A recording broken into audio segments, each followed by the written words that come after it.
and the international community, the OIC, the Arab group, and the non-aligned movement collectively looking towards you to play a role, a leadership role, to protect innocent civilians and to save and uphold the credibility of the UN and to save and uphold the credibility of the UN system.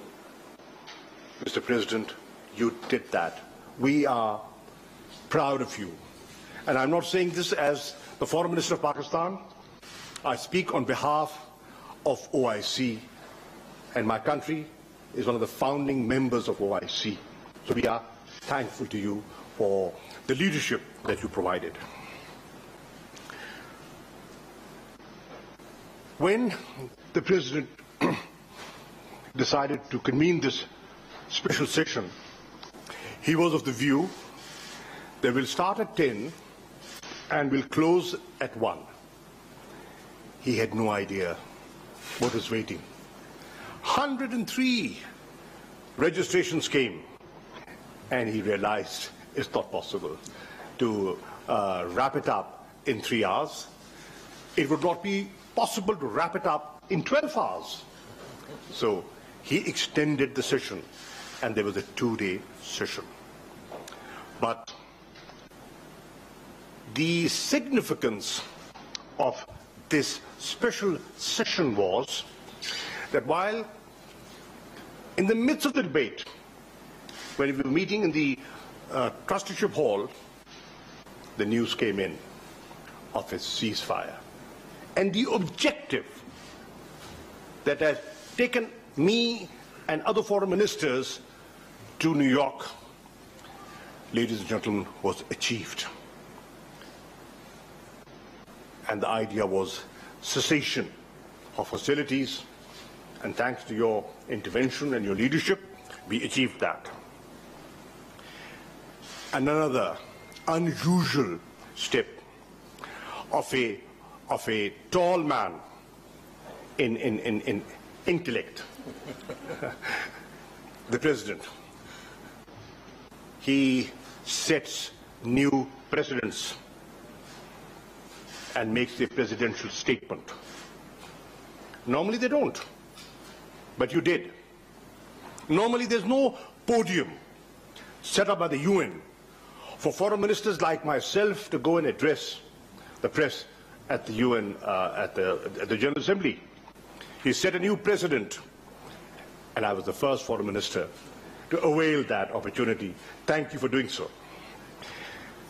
I also had the pleasure of meeting, besides the President, the Secretary General of the UN. He also made an opening statement on this evolving crisis, and I must thank him for his contribution. What we expect, Mr. President, from you and the Secretary General is to continue to play that leadership role and initiate the peace process. What we've achieved is the first milestone. But what we need, and the nation and the Ummah is looking up to, is a revival of the peace process. Because this is a simmering issue. The fire has not yet been fully extinguished.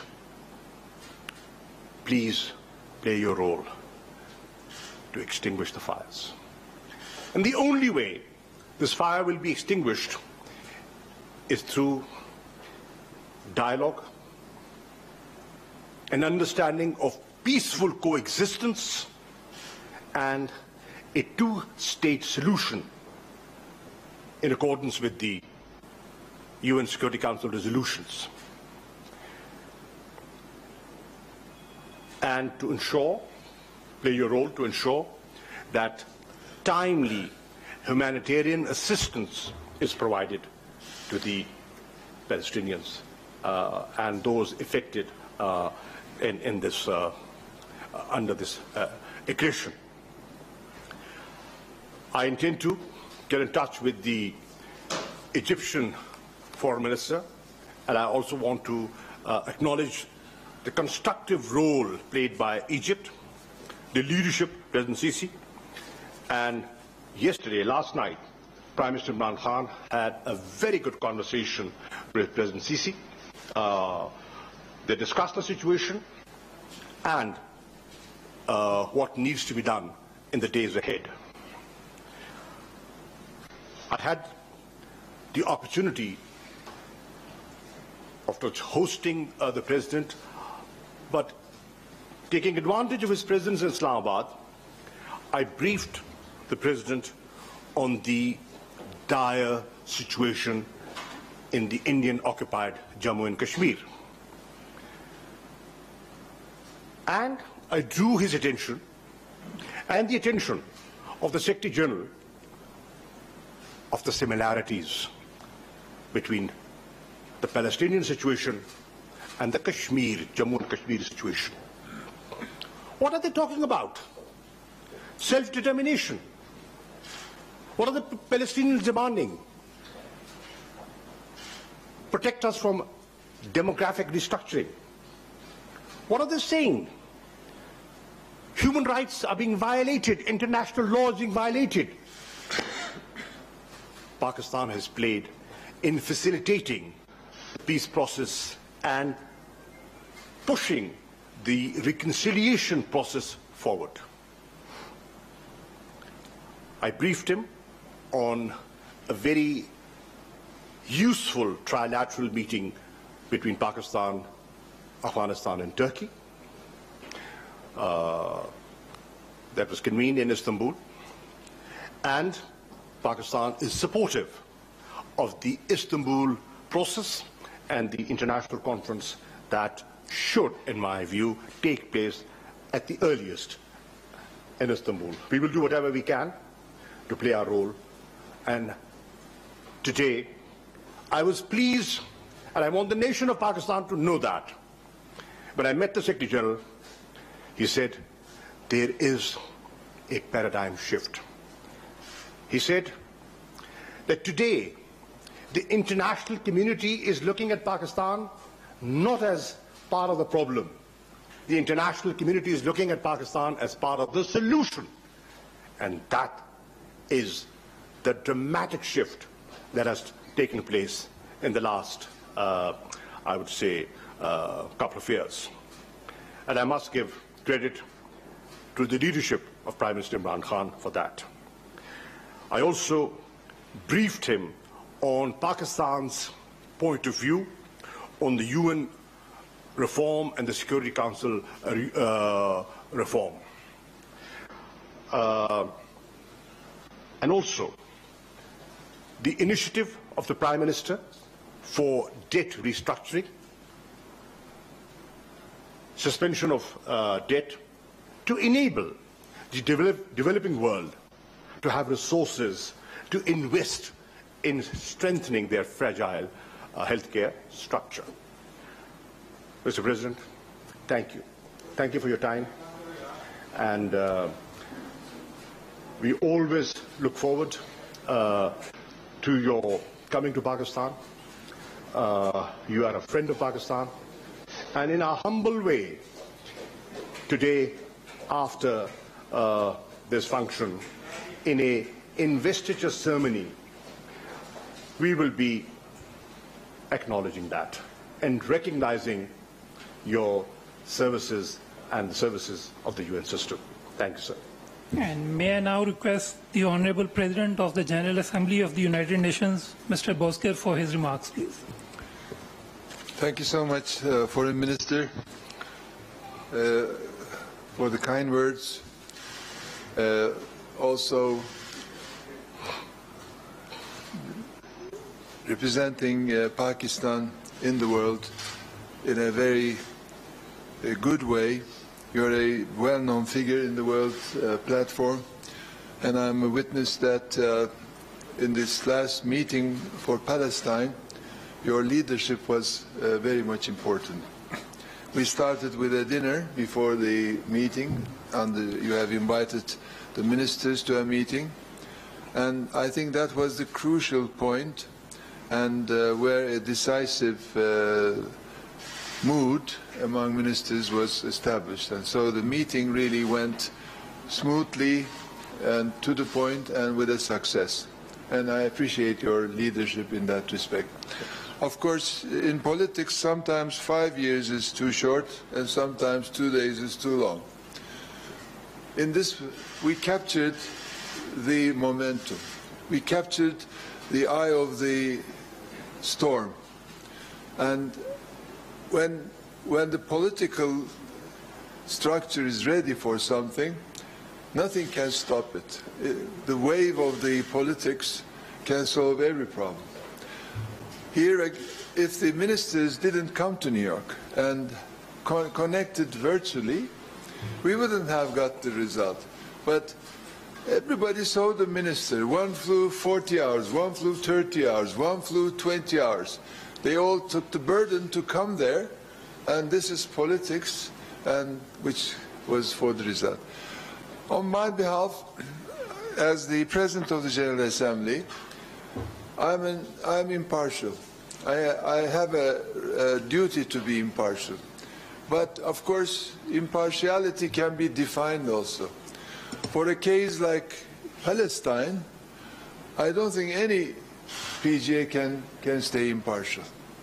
So my definition is to help the people, to solve problems, to be fair and just, and that's, I think, impartiality.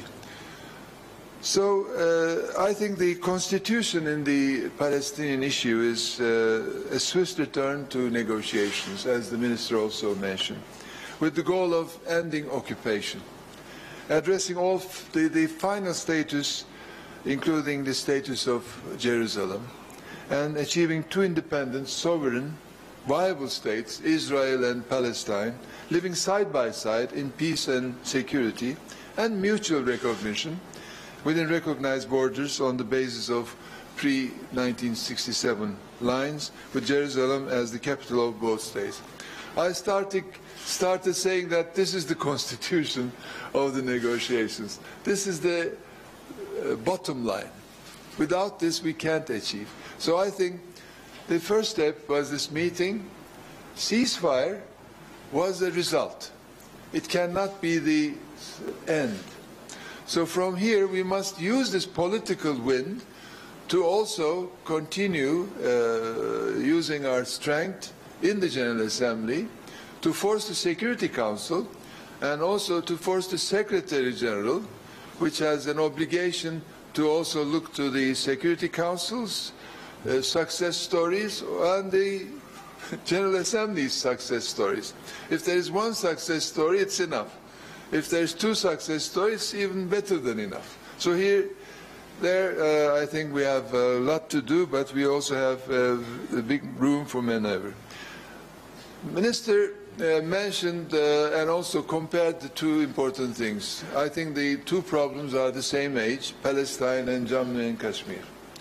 And I fully agree that this is the case. But unfortunately, the Palestinian issue has more wind behind it, political wind behind it. And the Jammu and Kashmir issue doesn't have the same enlarged political wind behind it.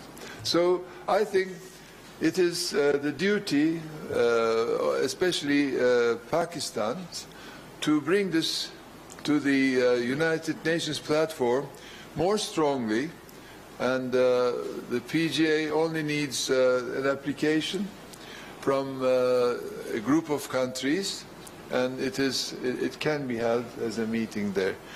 But of course, as an impartial President of the General Assembly, I must also reiterate that the United Nations position on Jammu and Kashmir is governed by the United Nations Charter and applicable Security Council resolutions. India and Pakistan's similar agreement on 1972, which states that the final status of Jammu and Kashmir is to be settled by peaceful means in accordance with the UN Charter And this is, I think, very important that we must all remember.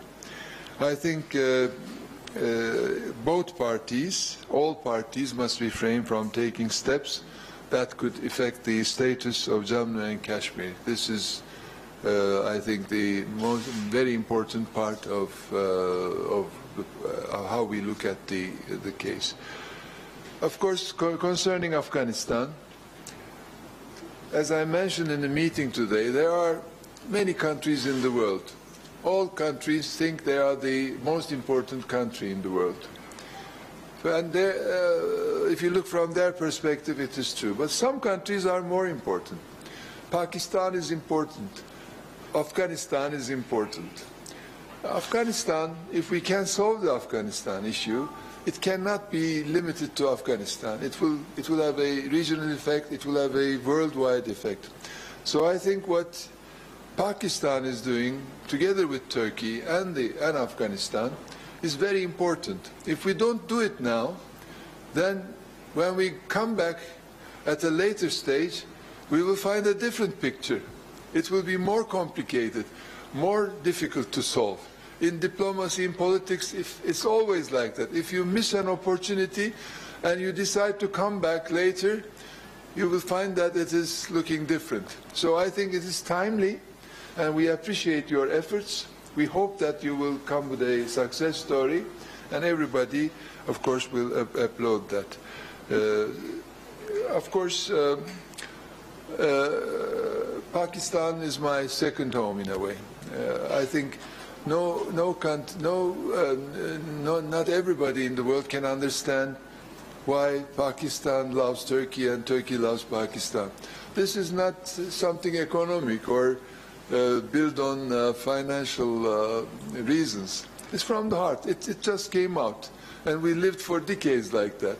So as a president from Turkey, I have an obligation, I thought I had an obligation to come before taking office and also while I'm the president to visit this beautiful country. And I just, my mask is today green and my tie is green just to, I shouldn't let that go unrecognized. And also I'm really honored for tonight's ceremony, which I will accept it on behalf of the United Nations, and it is showing that United Nations and Pakistan are working together. Pakistan is honoring the United Nations, and through the President of the General Assembly, I think it's a very important message that will be given, and it will be an honor which I will carry throughout my life. I thank the government and also the President for choosing me for that honor. Of course, the Prime Minister's charisma and widespread sympathy in the world is important for Pakistan. I think what he's doing with the tree plantation programs, putting into effect the difficulties countries are facing vis-à-vis the debt issues, and also dealing with COVID in this country comparatively much better than many other countries, is remarkable. And I think reaching 10 billion trees in some years' time is a very ambitious looking but very correct project. Why Islamabad is so green and why Islamabad is impressing everybody coming here is because these type of decisions are taken. And we have the Pakistani permanent representative, Ambassador Minir Akram, as the president of the ECOSOC. He's doing a great job there. And many of these issues are dealt in the ECOSOC platforms. And he has finalized or finalizing his tenure with a lot of important issues. And one is this one. I think the problem is for some countries not debt postponement, but debt elimination completely. if a country cannot pay, what's the use of postponing it? So we will have an LLDC SITS conference with the ECOSOC president before the summer. We will have one for youth, one for the middle-income countries. So these are all, I think, and we will be very happy to see Minister yourself or the Prime Minister coming to New York to honor us and give some political perspective to these important issues. Thank you so much for giving this possibility.